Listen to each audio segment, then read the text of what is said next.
আমি ওই শালা ডিএসপি কে ছাড়বো না দাদা, মেরে পচা খালে ফেলে দেবো। একটা কথা বলবি না হারামজাদা, তোর জন্য একটা পুলিশের কাছে আমায় কালাগাল খেতে হয়েছে। আমি স্যার জেনে নি কেসটা কোন জজের হাতে পৌঁছেছে। কেসটা কোর্ট পর্যন্ত যাবে না, তার আগে ওটাকে শেষ করতে হবে। কালু এখন কোথায়, ভেতরে না বাইরে?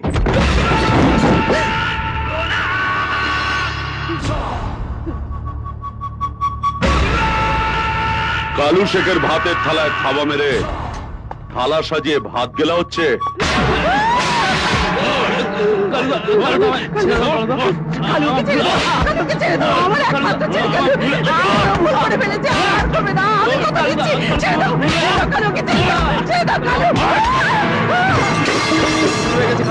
আর হবে না কোনোদিন, আর কোনোদিন তুমি ভুল করার সুযোগ পাবে না।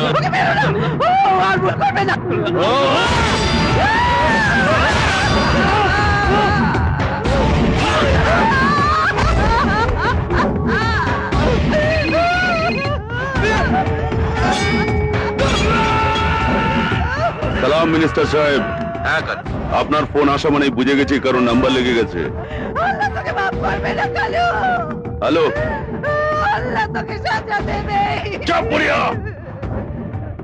বলুন মিনিস্টার সাহেব। ডিএসপি অগ্নিশ্বর আমার ভাইকে জেলে পাঠাতে চায়, ওকে থামাতে হবে। তবে একটা কথা বলে দিই, লোকটা কিন্তু অন্য অফিসারদের থেকে আলাদা, যা করবে বুঝে শুনে করবে। আরে মিনিস্টার সাহেব, আলাদা হলেও মানুষ তো, আর সব মানুষের একটা না একটা কমজোরি থাকে। আমাকে শুধু ওই কমজোরিটা পাতা করে নিতে দিন। খুদা হাফেজ। টমেটো কত করে? 10 টাকা। ঠিক আছে, 1 কিলো দাও।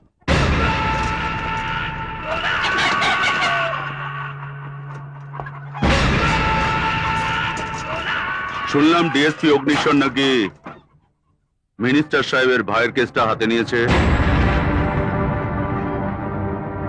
বারণ করে দিন ওনাকে, মিনিস্টার সাহেবের সাথে পাঙ্গা নিলে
শালা জয় চাঁদের ছেঁড়া মোজা, এরপর যদি আমার এলাকায় কোনোদিনও তোকে দেখি তো টুকরো টুকরো করে জয় চাঁদের বাজারের ব্যাগের মধ্যে ভরে দেবো।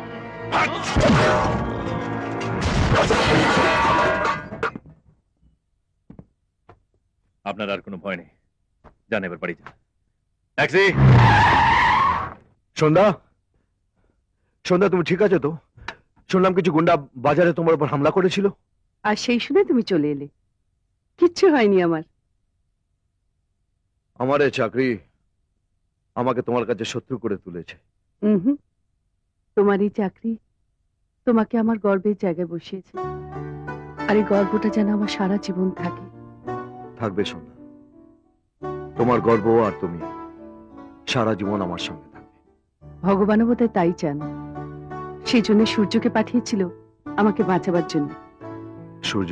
হ্যাঁ, সূর্যই আমাকে ওদের হাত থেকে বাঁচিয়েছে। যাকে এসেই যখন পড়েছ, খেয়ে যাও।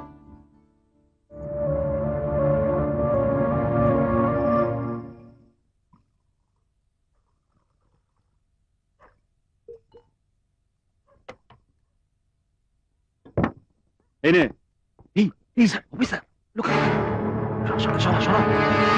কি স্যার, আবার আমার নামে কি কেউ কমপ্লেন করেছে? শুনলাম তুমি আজ বাজারে গুন্ডামি করেছো। ও, তাহলে আপনি আমায় থানায় নিয়ে যেতে এসেছেন। ধন্যবাদ জানাবে। তুমি যাকে বাঁচিয়েছো সে আমার স্ত্রী। ধন্যবাদটা তার জন্য নয়, এই গুন্ডার পোশাকের পেছনে থাকা একটা ভালো মানুষকে দেখলাম বলে। সূর্য, কাল ভাই ফোঁটা, আমার স্ত্রী চায় তার এই ভাইটাকে ফোঁটা দিতে। কাল একবার আসবে আমার বাড়িতে। জীবনেই একটাই অভাব ছিল স্যার, কোনদিন কার কাছ থেকে ভাই ফোঁটা নিনি। তাই আজ যখন এই সুযোগটা এসছে, আমি যাব না? কাল সকালে আমি দিদির হাত থেকে ভাই ফোঁটা নিতে নিশ্চয়ই যাব স্যার। ঠিক সময় চলে এসো। আর যদি দেরি হয় তাহলে আমার সংবিধানের 324 ধারা অনুযায়ী লেট কামিং ভাই ফোঁটার জন্য আপনাকে অ্যারেস্ট করে জেলে পাঠিয়ে দেবো স্যার। আরে হ্যাঁ, তোমরা যেটা চালাচ্ছিলে চালিয়ে যাও। না স্যার, আরে না না না না, কিছু না। আমার সংবিধানে মদ খাওয়াটা অপরাধ নয়, মাতাল হওয়াটা অপরাধ। নেশাটা যেন হাঁটুর উপরে না ওঠে। Go ahead. চলো। এই সূর্য, অগ্নিশ্বর রায় অপরাধীদের শাস্তি দেয়, কিন্তু যারা অপরাধের বিরুদ্ধে রুখে দাঁড়ায় তাদের সামনে মাথা নোয়ায়।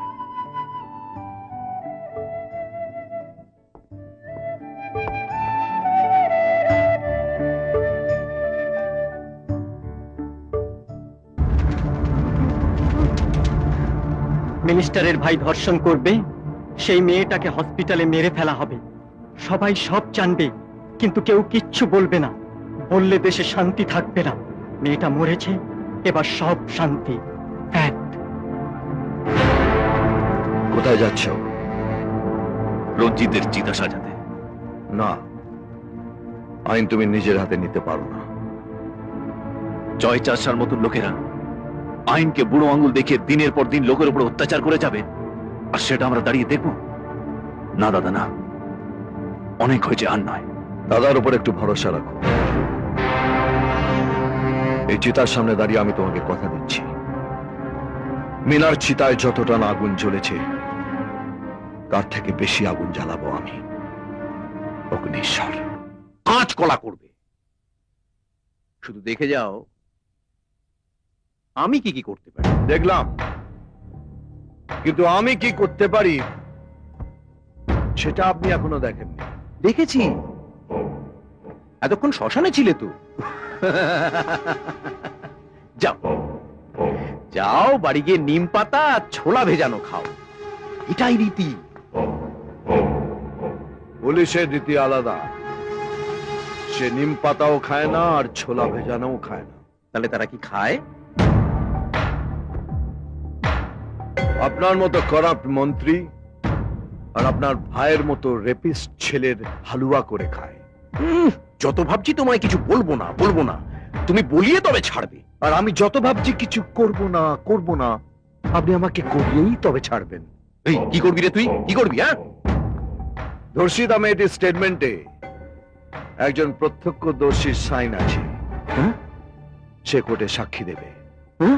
আর একটা কথা শুনে রাখ, আমার সংবিধানের 54 ধারা অনুযায়ী তোর ভাইকে পান্তা ভাতের মধ্যে সর্ষের তেল ঢেলে চটকে চটকে খাওয়ার সময় এসে গেছে।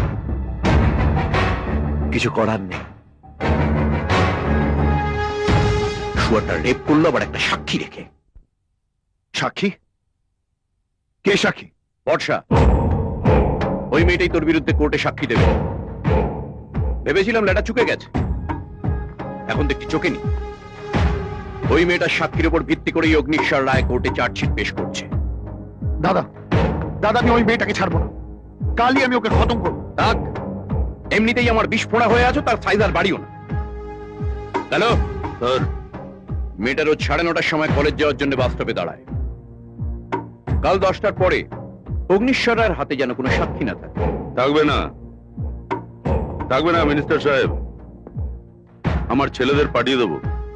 মামলাটা 5 মিনিটের আছে, 9:35 আপনি রিপোর্ট পেয়ে যাবেন। মেয়েটার নেই।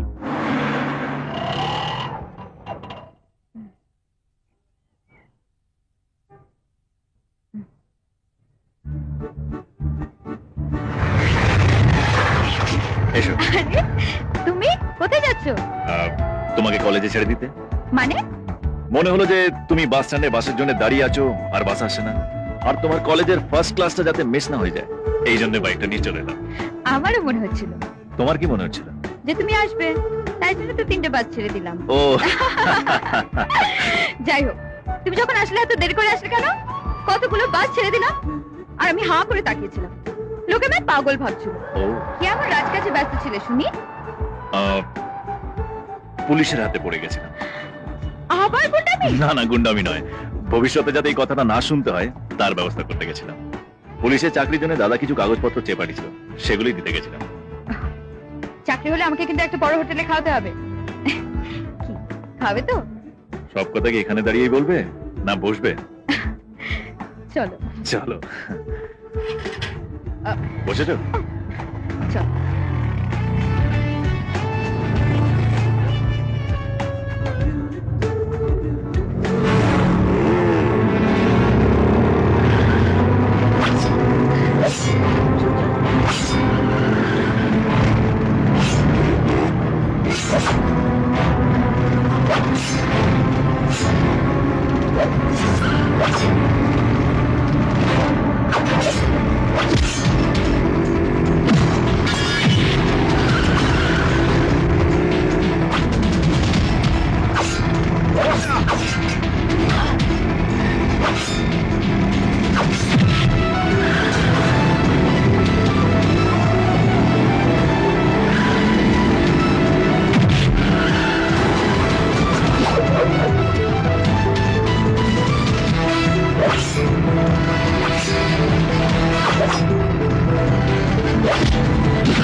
তোমার কিছু হয়নি তো বর্ষা?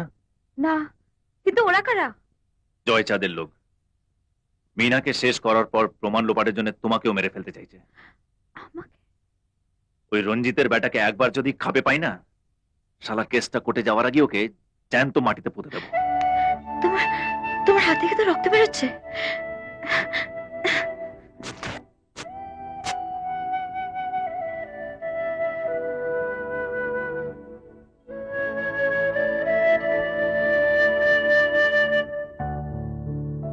কি দেখছো? দেখছি একটু আগে যাকে মৃত্যু তাড়া করেছিল তার চোখে ভয়ের চিহ্ন মাত্র নেই। ভয় কেন পাবো? তুমি তো আছো আমার সঙ্গে। ও তোমারও চোখেতে চাওয়া, কিছু হারিয়ে কিছু পাওয়া।